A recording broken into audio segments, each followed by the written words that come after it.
Hello everyone जोटी आपण माने भाबुथिबे जे बाघ भली जंतु रही आ से बाघ भली जंतुर मांस गोटे कंट्री रे खिया जाउछि ताले से को कंट्री ही पारे ताले तार आंसर होउछि नॉर्थ कोरिया।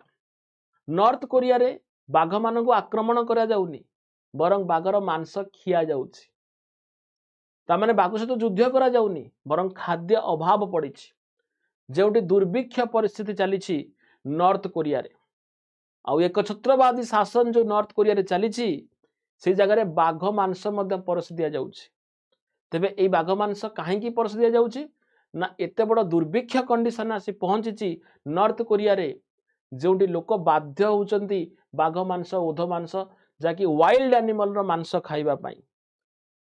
तेबे ए निश्चित भावे एक इंटरेस्टिंग फैक्ट रही किंतु तापरे भी आपणकर विश्वर नजर रहिबा कथा जोटी वन्य जंतु को प्रोटेक्शन पाई बहुत गुड़े एक्ट रही किंतु एभली एक्ट को न मानी के भाव में नॉर्थ कोरिया एभली डिसीजन नहीं पारुछि। तेबे ये तो रहिला आगको जानिबार कथा जहाँ कौन डिसीजन नौछि विश्व आ ऊपर आमे देखिबा। Thank you very much.